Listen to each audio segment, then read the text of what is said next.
நீதிமொழிகள் 10வது அதிகாரம் 29வது வசனம். கர்த்தரின் வழி உத்தமர்களுக்கு அரண். இயேசு கிறிஸ்துவின் நாமத்திலே உங்களுக்கு என் புத்தாண்டு வாழ்த்துக்களை சொல்லுகிறேன். கடந்த வருடத்தில் எல்லா இக்கட்டுக்கும் நம்மை நீங்களாக்கி காத்த தேவன் இந்த வருடத்திலும் நம்மை காத்து அவர் வழியில் நடத்துவாராக.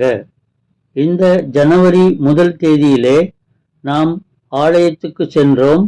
அவருடைய புது உடன்படிக்கையை நினைவு கூறி அவர் வழிகளில் நடப்போம் என்று இயேசுவினிடத்தில் அறிக்கையிட்டு அப்பத்தை புசித்தோம், திராட்சரசத்தை பருகினோம்.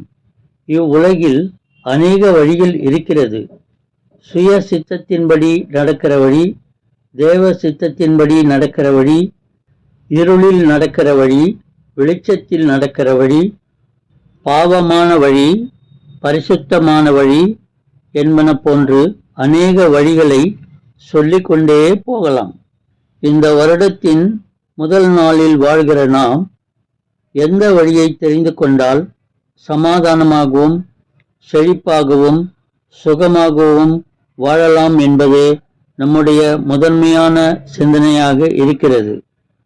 எந்த ஒரு சிந்தனையும் செயலும் நீதியானதாக இருந்தால் இயேசு நம்மை செம்மையாக நடத்துவார் என்பதை நாம் தெரிந்து கொள்ளலாம். ஒருவனுடைய வழிகள் கர்த்தருக்கு பிரியமாயிருந்தால் அவன் கர்த்தரின் சமாதான வாழ்வை பெறுவான். நாம் இயேசுவின் வழியில் நடக்கிறோமா அல்லது அவரை மறந்துவிட்டு வாழ்கிறோமா என்பதை சிந்திக்கிற நாள்தான் இந்த ஜனவரி 1 நாள். ஒருவேளை நீங்கள் அவரை விட்டு விலகியிருந்தால் இன்றே அவரோடு ஒப்புரவாகுங்கள். இதோ இந்த செய்தியின் மூலம் இயேசு உங்கள் உள்ளத்தில் இடமுண்டா என்று உங்களை பார்த்து கேட்கிறார். உங்கள் பதில் என்ன? இயேசுவே, நான் பாவியான மனிதன், உம்மை விட்டு வெகு தூரம் போய்விட்டேன். என் பாவங்களை மன்னித்து என்னை இரட்சியும் என்று அவரிடத்தில் ஜெபம் பண்ணுங்கள்.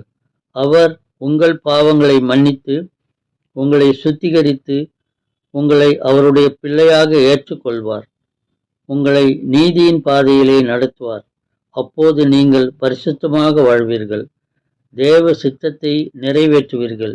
நீங்கள் நல்ல ஆரோக்கியத்துடனும் செழிப்புடனும் சமாதானமாகவும் வாழ்வீர்கள், நித்திய ஜீவனையும் பெறுவீர்கள். கர்த்தர் தாமே உங்களை ஆசீர்வதிப்பாராக. தேங்க்ஸ் ஃபார் வாட்சிங். Like, share, subscribe.